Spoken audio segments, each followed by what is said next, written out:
Om Swastiastu, pemirsa Bali TV, kembali saya Winata menjumpai Anda seperti biasa dalam Bali Post Talk. Saya akan mewawancarai Dr. Panudianakun ya, yang baru saja secara resmi menjadi konsulat kehormatan. Konsul kehormatan Malaysia ya untuk wilayah yang Bali dan Nusa Tenggara Barat dan Nusa Tenggara Timur. Tentu ini menarik untuk kita ulas karena Indonesia dan Malaysia memiliki hubungan yang cukup erat sebagai bangsa yang serumpun. Ke depan kira-kira kepentingan Bali yang disinergikan dengan Malaysia apa saja? Segera akan kita wawancarai Bapak Dr. Panudianakun. Kalau saya panggilnya biasanya Pak Kun gitu ya. Kita sapa langsung. Om Swastiastu, Pak. Om Swastiastu. Selamat pagi, apa kabar? Sehat-sehat ya Pak Kun ya. Ya, makasih. Saya buka dulu anunya ya, biar kelihatan mukanya. Wawancara dengan Pak Kun selalu semangat. Gak apa-apa, baru dapet tes saya nih. Ya. Baru sah ya Pak ya? Sebagai konsul kehormatan gitu ya. Karena ada acara hari ini. Ya. Mungkin kita akan bicara tentang apa sih sebenarnya tugasnya gitu Pak Kun ya? Ya kalau tugasnya itu seperti gitu. Diplomatik biasa, cuman karena honorary konsul itu kan on financing, biaya kantor, biaya pegawai itu kan saya ngurus sendiri. Jadi ini kan gitu ya? Kehormatan. Kalau pekerjaannya sama, kita ada istilahnya kalau di apa itu ada berapa pendidikan, ada agama, ada imigrasi, kerjasamanya itu banyak sekali. Bisnis kita, ekspor kita bagus, tenaga kerja kita yang kerja di Malaysia juga bagus. Banyak mahasiswa Malaysia belajar di sini juga banyak, orang Indonesia yang belajar di Malaysia juga banyak. Dan itu kedutaan Malaysia itu salah satunya kedutaan yang terbesar pegawainya, hampir 200 orang lebih. 200 orang karyawannya di sana ya, terbesar, paling besar. Ini konsul kehormatan tuh ada 2 untuk Indonesia, 1 di Makassar, sama 1 Bali. Nah, wilayah saya itu 3 provinsi Pak, Bali, NTB, NTT. Kebetulan kan banyak TKI dari NTT dan NTB itu bekerja di Malaysia. Begitu ya. Dan kebetulan di sini juga banyak pengusaha Malaysia, ada beberapa GM di Bintang 5 bekerja di Bali. Ada yang udah 20 tahun di Bali juga sudah ada. Ya, mereka kerja di industri. Pemilik hotel ada orang Malaysia juga ada. Begitu-begitu. Jadi ini kan negara itu kan satu rumpun, semuanya dekat. Sangat dekat ya. Ya, sangat dekat. Cuman di sana kan penduduk sedikit Pak. Cuman 32 juta lebih sedikit lah. Hampir 500 juta. Ya, dari negara juga kerajaan. Ini kan ada foto raja saya nih, antara raja Malaysia. Jadi ini simbol namanya raja di raja atau bagaimana gitu ya. Jadi itu kan dipilih itu. Tiap berapa tahun mereka jadi yang berkuasa di Malaysia gitu. Dan pemerintahnya kan parlementer, Perdana Menteri gitu ya. Ya begitu. Adi, jadi ada berapa sebenarnya bidang tugas yang nanti ya akan menjadi tanggung jawab Pak Kun ya di Bali dan Nusa Tenggara Barat dan Nusa Tenggara Timur. Tadi kalau tidak salah ada 6 kalau tidak salah ya. Apa saja Pak Kun mungkin lebih jelas? Yang pertama kita kan yang kita bentuk itu Paguyuban Malaysia yang ada di Bali dan NTB, NTT. Kita kumpulin dulu teman-teman Malaysia yang ada di Bali. Terus nanti next berikutnya kita bikin fellowship friendship antara Indonesia dan Malaysia. Supaya itu people by people, C2C-nya nyambung. Bisnis itu kan people by people kan. Nah, banyak juga sudah begitu. Nantinya kan ini kan masalah kerjasama tenaga kerja, pendidikan. Di sana tuh pendidikan itu juga murah, sama di Indonesia. Kuliah itu 1 semester 7,5 juta, 10 juta. Dokter juga murah. Jadi kalau kita operasi jantung, mau check up, mau suntik lutut, itu harganya mirip di Bali. Kalau Singapura lebih mahal. Malaysia ini sama. Jadi ongkos sana juga sama. Dan kalau kita lihat ini, mohon maaf ya, kualitas pendidikan tuh Malaysia juga not so bad gitu. Banyak orang Indonesia tuh kuliah di sana. Tahun 80 tuh banyak orang Malaysia belajar di Jogja, di Jakarta, di mana-mana ya, SMA, kuliah. Sekarang kebalikan gitu. Jadi kita yang banyak belajar ke sana. Banyak ke sana. Termasuk pariwisatanya itu tahun sebelum Corona kemarin sudah 27 juta kedatangan wisatawan ke Malaysia. Jadi kita Bali kalah Indonesia. Indonesia baru 14 juta. 27 juta arrival turis luar negeri ke Malaysia. Nah, Malaysia kecil ya negara Kecil, ya. sama Sudah 27 juta ya, wisatawan yang berkunjung setahun ya. Mungkin separuh main kasino. Mungkin kita nggak tahu. Iya. Jadi yang penting data, karena itu kan internasional ada data. Lewat darat pun ada data. Jadi data statistik mereka udah komplit begitu. Nah, cuman sekarang zero karena tutup. Oke. Jadi orang Indonesia nggak bisa ke sana, kita juga orang Malaysia nggak bisa ke sini, dan dubes saya pun mau terbang ke Bali nggak boleh. Nggak boleh terbang. Makanya saya belum dikenalkan oleh Pak Dubes saya, tapi langsung kerja gitu. Dilantik tanggal 19, tanggal 20 di Kedubes, langsung mulai kerja. Biasanya kan dubesnya ke Bali, menghadap gubernur, menghadap Pangdam, menghadap Kapolda. Kita kerja, tapi ini aku disuruh kerja dulu. Itu tidak boleh terbang karena memang karena corona itu ya? Ya, karena corona. Malaysia strict banget itu. Strict banget ya? Memang. Ya. Dan kalau kita bicara tentang kunjungan wisatawan dari Malaysia ke Bali misalnya, ada Pak? Lumayan. Penerbangan dari Malaysia ke Bali itu hampir 7 kali, 9 kali per hari. Per hari ya? Ya, itu ada AirAsia, ada Lion Air, ada Garuda, ada Malaysian Air. Itu artinya bahwa Malaysia memiliki potensi besar untuk pasar pariwisata Bali sebenarnya. Ya, termasuk. Dan itu akan digarap oleh Pak Kudus Ya, ke depan. dan itu nanti kan sudah kan memang begitu. Jadi banyak wisatawan, rankingnya nomor berapa saya lupa ya, yang ke Bali itu kan sekarang ini, tahun lalu kan Indonesia itu yang banyak nomor 1 dari Cina, kan? Nomor 2 Australia, Malaysia mungkin nomor berapa gitu. Ya. Karena ini dekat, ya begitu ya, dekat. Tapi yang jelas juga tadi orang Bali juga ada banyak juga yang ke Malaysia. Ya, ke sana ada. Ya, berobat, tapi yang bekerja ke Malaysia sedikit. Kebetulan yang banyak itu dari NTB, NTT, kan TKI sebagai TKW, sebagai kerja di mana. Bali kan pilihannya udah di kapal pesiar. Jadi mereka udah diploma 4 pariwisata, yang banyak kan kapal pesiar. Pak, kalau kita bicara tentang ekspor gitu ya, mungkin orang Bali punya produk yang mungkin bisa diekspor ke Malaysia, apakah juga bisa dibantu oleh garment kita, handicraft kita, keramik kita, tekstil kita, ikan kita macam-macam, buah-buahan kita, hasil pertanian, termasuk itu buah manggis, apapun bisa kita ekspor. Dan ini dekat, terbangnya hanya 2,5 jam, fresh. Jadi kalau misalnya ada mangga masih murah di sini, ya bisa ke sana. Cuman itu kan mereka lebih dekat dari Sumatera Utara kan gitu. Karena di Sumatera Utara ada konsul beneran di Medan. Ya. Sama di Pekanbaru. Di Malaysia punya konsul yang demolitik beneran, saya kan honore. Itu memang ya, bisnis ya. sayur mayur apa, ekspor impor terbang dekat kan. Jadi namanya. Tapi lewat Pak Kun bisa juga dibantu, misalnya kalau ada petani Bali mau ekspor itu bisa ya lewat Pak Kun betul. gitu ya. Termasuk membantu memperlancar ya, gitu. bagus itu, termasuk di Bali itu kan ada salak misalnya gitu kan. Salak Bali, itu manggis Bali, apalagi anggur Bali bisa.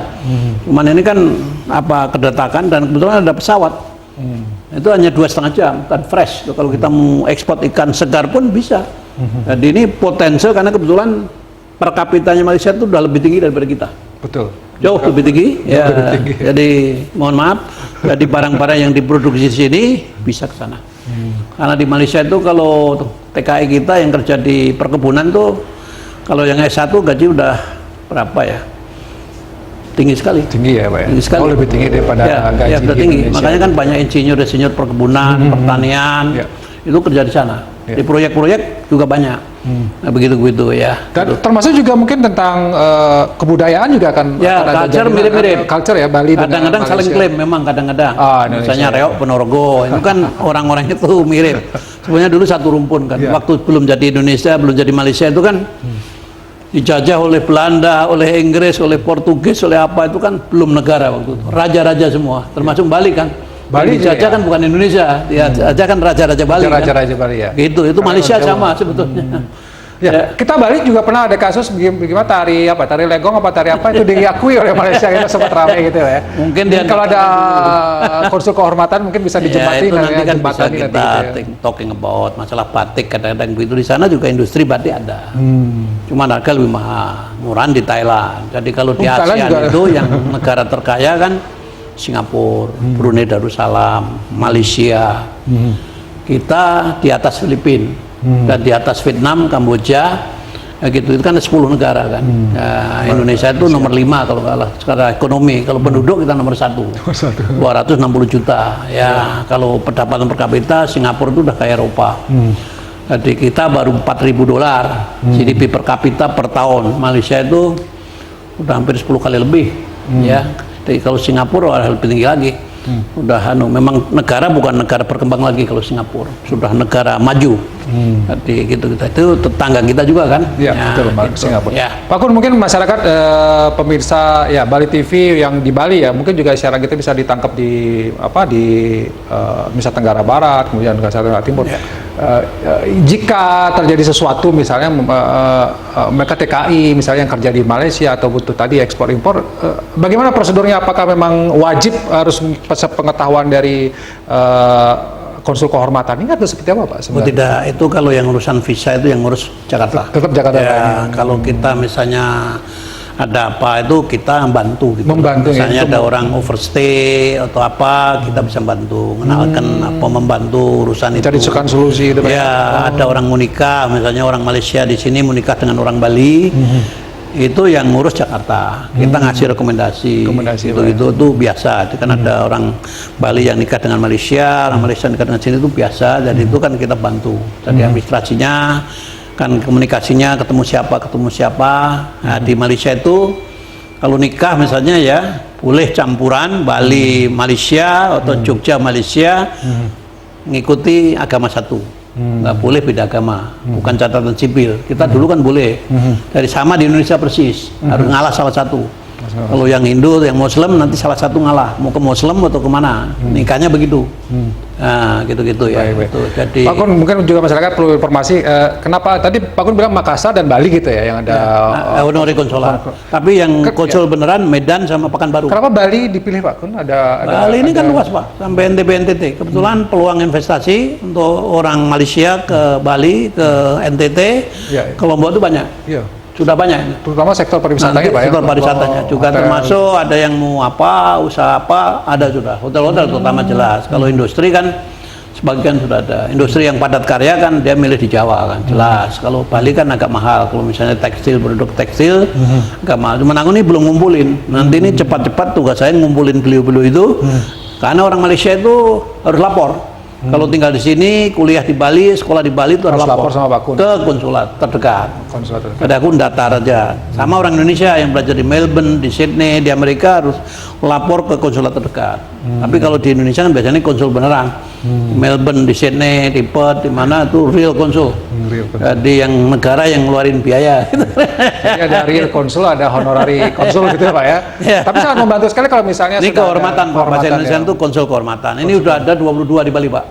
Jadi konsulat itu ada 22. Ya. Yang konsuler beneran itu 3. Yang kita sebenarnya beneran, cuman honorer dan real. Mohon maaf aja. Ada yang beneran, ada yang nggak beneran.